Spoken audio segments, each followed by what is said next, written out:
নমস্কাৰ ৰুজুটি টিপছলৈ আপোনালোকক স্বাগতম জনাইছোঁ।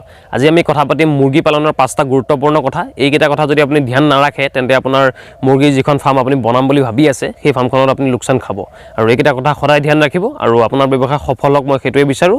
আৰু যিসকলে যিটো কাম কৰি আছে তাতে সফল হ'ব নিশ্চয়কৈ মন প্ৰতি কামটো কৰক আৰু সময় দিব অকণমান কামখিনিক আৰু বেছি আশা নকৰিব অতি সোনকালে। মানে আপুনি যদি 2 মাহ কাম কৰিছে তেন্তে সেই এক্সপেক্টেশ্যনটো নাৰাখিব যিসকলে বছৰ ধৰি কৰি আছে।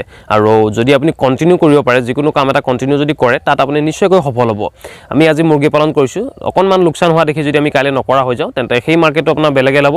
আৰু যদি আমি কণ্টিনিউ কৰি যাওঁ আজি আমাৰ অকণমান লাভ কম হৈছে বা আজি অকণমান আমাৰ লোকচান হৈছে, নেক্সট আমি ইয়াৰ পৰা লাভালাভ অৰ্জন কৰিব পাৰিম। কিন্তু ভাঙি যাব নালাগে, মনটো ভাঙিব নালাগে, কাম সদায় কৰি যাব লাগে, সেইটোৱে কথা। আৰু আজি আমি 5টা কথা আনিছোঁ। প্ৰথম কথাটো হৈছে মৰ্টেলিটি কমাব লাগিব, পোৱালিৰ কোৱালিটি ভাল হ'ব লাগিব, এইটো প্ৰথম কথা। ছেকেণ্ড কথা আপুনি মেডিচিন আৰু ভেকচিন সময়ত দিব লাগিব। 3 নম্বৰ কথা থকা ঠাই পৰিষ্কাৰ আৰু শুকান হ'ব লাগিব। 4 নম্বৰ কথা দানাৰ কোৱালিটি বেষ্ট হ'ব লাগিব। যদি আপুনি দানা খুৱায় কোৱালিটিটো চাব, অলপ ভাল কোম্পানীৰ দানা খুৱাব আৰু বেয়া হৈ যোৱা দানা কেতিয়াও নোখুৱাব, এইটো কথা ধ্যান ৰাখিব। আৰু দানা খৰচ কমাবলৈ হ'লে, লাভালাভ অৰ্জন কৰিবলৈ হ'লে আমি দানা খৰচ কমাব লাগিব। আৰু দানা খৰচ কমাবলৈ হ'লে আপুনি ঘৰতে কৰা ধান, চাউল, তুঁহ আপুনি এইকেইটা ব্যৱহাৰ কৰিব পাৰে। মানে ধান খেতি যদি আপুনি কৰিছে তাৰ পৰা চাউলটো উলিয়াই, তুঁহটো উলিয়াই, পলিচটো উলিয়াই তাকো সিহঁতক ব্যৱহাৰ কৰিব পাৰিব। মুকলি ঠাই দিব লাগিব যাতে সিহঁতে নিজে আৰু আহাৰ নিজে অলপ হ'লেও বিচাৰি খায়। গোমধান অলপ আপুনি নিজে কৰি ল'ব পাৰে। গোমধান যদি আপুনি কৰিব বিচাৰে অকণমান ওখ মাটি চাব, বালিচহীয়া মাটি চাব, তাতে আপুনি গোমধান খেতিও কৰিব পাৰে। আৰু দ মাটি যদি আছে সেইটো কাৰণেও আপুনি গোমধান কৰিব পাৰিব। মই এটা ভিডিঅ' দিছিলোঁ কি জাত আছে, সেই ভিডিঅ'টোৰ যদি আপুনি চায় তেন্তে আপুনি গোমধান খেতিটো কৰিব পাৰিব। আৰু গোমধান কৰাৰ লগে লগে আমি যিটো পাম মাকৈ পাউডাৰটো, সেইটো পাউডাৰ হিচাপে আমি বনাই আনি সেইটো খুব ধুনীয়াকৈ মুৰ্গী সৰু পোৱালিখিনিকো আমি খুৱাব পাৰোঁ। আৰু দানা খৰচ আমি যদি অকণমান হ'লেও কমাব পাৰোঁ তেন্তে আমাৰ লাভালাভৰ সংখ্যাটো বাঢ়ি যাব। আৰু মৰ্টেলিটি কথাটো মই আগতেও কৈছোঁ, যদি আপুনি পোৱালি বেছি দূৰৰ পৰা আনে মৰ্টেলিটি ৰেটটো চাব যাতে পোৱালি যথেষ্ট সংখ্যক পোৱালি নমৰে। আৰু আমি এনেকুৱা ফাৰ্মাৰো পাইছোঁ যাৰ 100টা পোৱালিৰ ভিতৰত 99 বাচি যায়। আৰু এনেকুৱা ফাৰ্মাৰো পাইছোঁ যাৰ 50টা পোৱালিয়ে মৰি যায়। সেইটো কাৰণে যদি আপুনি অকণমান ধ্যান দিয়ে তেন্তে আপোনাৰ প্ৰথম অৱস্থাতে যিটো লোকচান হয় বা যিটো আমাৰ লাভালাভ থাকে সেই লাভালাভটো যাতে প্ৰথমতেই নাইকিয়া হৈ নাযায়, সেইটো কাৰণে তাৰ আপুনি মৰ্টেলিটি ৰেটটো কমাব লাগিব। ছেকেণ্ড মেডিচিন আৰু ভেকচিন। মেডিচিনৰ কথা আমি ডিটেইলছ দি থৈছোঁ, আপুনি সেই মেডিচিনকেইটা কোনটো সময়ত দিব লাগে সেইটো চাই ল'ব। এণ্টিবায়'টিকটো কেতিয়া দিব লাগিব, ভিটামিনটো কেতিয়া দিব লাগিব, কিমান বয়সত কিমান পৰিমাণৰ দিব লাগিব, সেইকেইটা কথা ধ্যান ৰাখিব যদি আপুনি মুৰ্গী পালনত এজন সফল মুৰ্গী পালক হ'ম বুলি ভাবি আছে।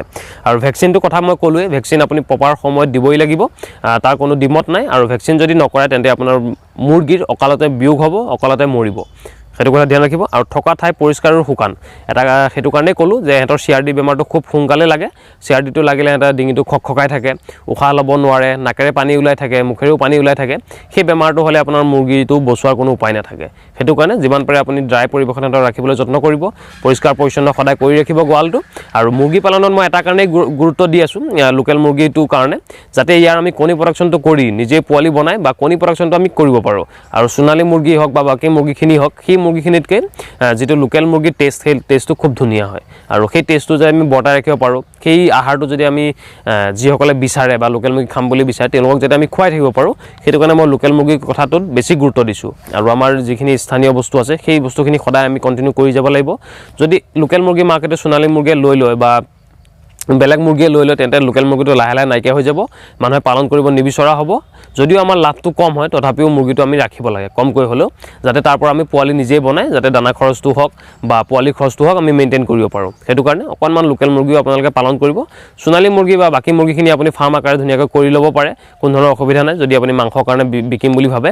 কিন্তু আমাৰ যিটো থলুৱা মুৰ্গীটো আপোনালোকে কেইটামান হ'লেও ৰাখিব যাতে তাৰ পৰা আপুনি কণী প্ৰডাকশ্যন কৰি যিটো আমাৰ মানে কণ্টিনিউ কৰি যাব লাগে তাৰ বংশটো তেনেকৈ আমি কৰি যাব পাৰোঁ। আৰু লাহে লাহে নাইকিয়া হৈ গ'লে পিছলৈ আমাৰ সোণালী মুৰ্গী হ'ব চব, আৰু আপুনি বিচাৰিলেও ক'তো নাপাব পাৰে। সেইটো কাৰণে তাৰপিছতে আপোনাৰ দানাৰ কোৱালিটিটো সদায় ভাল হ'ব লাগিব। আপুনি ভাল কোম্পানীৰ দানা খুৱাব আৰু লগতে বেয়া হৈ যোৱা দানা আপুনি কেতিয়াও নোখোৱাব।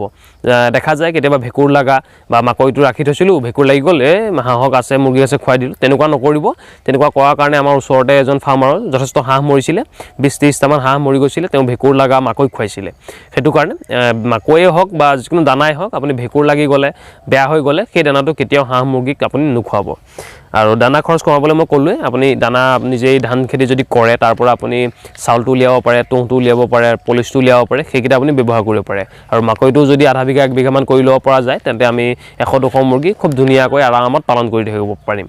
আৰু বাকী এইখিনি ডিটেইলছ যিখিনি লাগে আমি এই মুৰ্গী পালনৰ সবিশেষ ভিডিঅ' বনাই থৈছোঁ যদি আপুনি চাব বিচাৰে তেন্তে মই ডেছক্ৰিপশ্যনৰ লিংকটো দি দিম আপুনি তাতে গৈ চাব পাৰিব আৰু ডে 1 পৰা ডে 30 লৈকে আমি ফুল কোৰ্ছ এটা বনাই থৈছোঁ আপোনালোকৰ বাবে যিসকলে মুৰ্গী পালন কৰিম বুলি ভাবি আছে আৰু মুৰ্গী পালনৰ কাৰণে বহুত ডাঙৰ জেগা নালাগে এটা কম ঠাইতো থাকিব পাৰে কিন্তু যদি আপুনি দানা খৰচ কমাম বুলি ভাবে আৰু মুৰ্গীখিনিক যদি ভাবে আপুনি এটা সুস্থ সবল পৰিৱেশ দিওঁ তেন্তে আপুনি বহল এলেকাত খুব ধুনীয়াকৈ মুৰ্গী পালন কৰি আপুনি সফল হ'ব পাৰিব আৰু এহেঁতে যিহেতু খুচৰি খাই ভাল পায় তেন্তে জেগা যদি দিয়ে আপুনি এটা নিজে খুচৰি খাই যথেষ্ট আহাৰ সিহঁতে নিজেই টানি ল'ব পাৰে আৰু আমাৰ যিখিনি মুৰ্গী আছে আমিও এতিয়া এৰি দিওঁ আৰু এই দিয়াৰ কাৰণে সিহঁতে বিভিন্ন জেগাত দানা বিচাৰি নিজে খায় সেইটো কাৰণে দানা খৰচ আপোনাৰ তেতিয়া কমি যাব আৰু নিজেই যদি আপুনি কৰি ল'ব পাৰে অলপ মাকৈ তেন্তে আপুনি লাভালাভ অৰ্জন কৰিব পাৰিব আৰু আজিৰ ভিডিঅ'টোত ইমানেই এই 5টা কথা আপোনালোকে ধ্যান ৰাখিব যদি আপুনি মুৰ্গী পালনত সফল হ'ম বুলি ভাবি আছে ভিডিঅ'টো চোৱাৰ বাবে ধন্যবাদ আপোনাৰ দিনটো শুভ হওক